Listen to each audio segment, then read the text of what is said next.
में बड़ी खबर जम्मू कश्मीर से है। यहां सीमा पार से घुसपैठ की साजिश का बड़ा पर्दाफाश हुआ। सर्दियां बढ़ रही हैं, साथ ही सीमा पार मौजूद आतंकी और पाकिस्तान की खुफिया एजेंसी आईएसआई भारत में घुसपैठ की साजिश रच रहे हैं। न्यूज 18 इंडिया को एक्सक्लूसिव जानकारी में पता चला है कि पाकिस्तान की खुफिया एजेंसी आईएसआई, वहां की आर्मी और आतंकियों ने मिलकर एक हाई लेवल मीटिंग की, जिसमें जम्मू कश्मीर में घुसपैठ की प्लानिंग भी हुई। इसी बीच पाकिस्तान ने 300 कमांडोज को पीओके के हजीरा इलाके में तैनात किया है। इतना ही नहीं, वहां से सामने आई तस्वीरों में कई आतंकी दिखाई भी दे रहे हैं, जो ड्रोन और हथियारों के साथ रेकी करते बाकायदा नजर आ रहे हैं।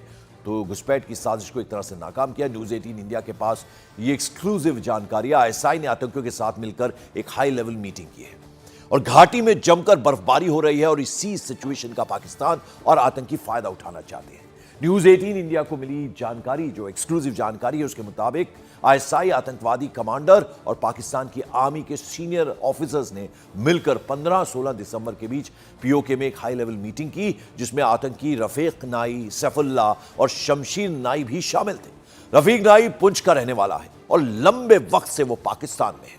उधर आतंकी रफीक नाई का जम्मू के लड़कों को ओवरग्राउंड वर्कर्स बनाने में बेहद अहम रोल रहा है।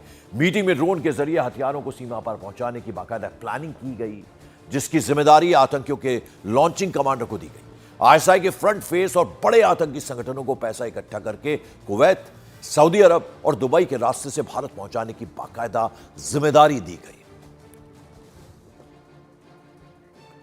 तो आपको बता दें किस तरह से आईएसआई और आतंकियों ने मिलकर यह प्लानिंग की, बाकायदा एक हाई लेवल मीटिंग की, कैसे आईएसआई के फ्रंट फेस और बड़े आतंकी संगठनों को पैसा इकट्ठा करके कुवैत, सऊदी अरब और दुबई के रास्ते भारत पहुंचाने की जिम्मेदारी दी गई। तो किस तरह से आईएसआई और आतंकियों ने, चूंकि सर्दी का मौसम है और ऐसे में घुसपैठ कराने की कोशिश कैसे हो, हथियारों को कैसे पहुंचाया जाए, इसकी बाकायदा एक योजना बनाई गई। और इसमें आपको बता दें कि लंबे वक्त से, यानी तीन जो लोग हैं, आतंकी हैं, उनको बाकायदा जिम्मेदारी दी गई।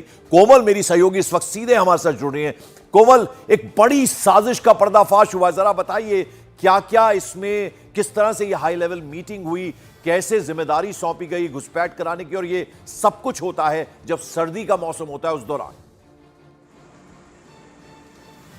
बिल्कुल पंकज, ये कोई दो राय नहीं है कि जैसे जैसे कड़ाके की ठंड पड़ती है और बॉर्डर एरिया पे एलओसी पर जब फॉग हो जाती है, मौसम का मिजाज बदल जाता है, तो ऐसे में पाकिस्तानी आका जो है वो अलर्ट हो जाते हैं और घुसपैठ की ज़्यादा से ज़्यादा कोशिश हो, इनकी वो जो है प्लानिंग करते हैं। और आप तस्वीरों में देखिए किस तरीके से ज़्यादा तादाद में जो एसएसजी के कमांडर हैं वो वहाँ पर हथियारों और ड्रोन के जरिए वो रैकी कर रहे हैं। यही नहीं, जो रफीक नाई है, जो कि जम्मू संभाग के पुंछ रजौरी का रहने वाला है, वो कई साल पहले पाकिस्तान में जाकर बस गया था।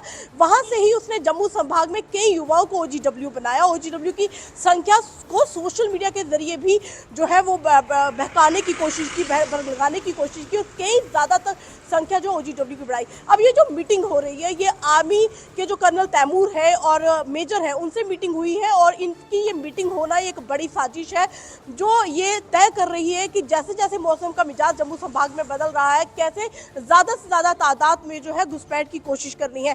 अब देखिए, लंबे समय से, चाहे वो सर्दी का मौसम हो, गर्मी का मौसम हो, पाकिस्तान में साजिश जो है वो रची जाती है, लेकिन ज्यादा फायदा वो इसी मौसम में इसलिए लेते हैं क्योंकि एलओसी में जब मौसम बदल जाता है, बर्फबारी पड़ जाती है, तो पहाड़ियों से घुसपैठ करना आसान होता है। ऐसे में गर्मियों का जब माहौल होता है तो पाकिस्तानी आका कोशिश करती है कि आतंकियों को कठुआ बॉर्डर के जरिए कश्मीर पहुंचाया जाए, लेकिन जब बर्फबारी और मौसम खराब या धुंध पड़ती है तो एलओसी से घुसपैठ की कोशिशें बढ़ जाती हैं। ये इनकी जो वीडियो में, तस्वीरों में आप मीटिंग देख रहे हो, जो रैकी की जा रही है, खासकर जो वहाँ की सेना है पाकिस्तान की, वो जो रैकी कर रही है, भारी भरकम हथियारों के साथ रैकी हो रही है, वो गाँव-गाँव में जा रहे हैं एलओसी पे, स्थानीय लोग भी उनके साथ है। यही नहीं, पीओके के जो लोग हैं वो भी, उनको भी डर सता रहा है कि यहाँ पर से अगर घुसपैठ होगी तो कहीं उनको कोई नुकसान ना हो। तो ऐसे में जो स्थिति है वो ओवरऑल जो है वो एलओसी पर बिगाड़ने की कोशिश जो है पाकिस्तानी आका कर रहे हैं।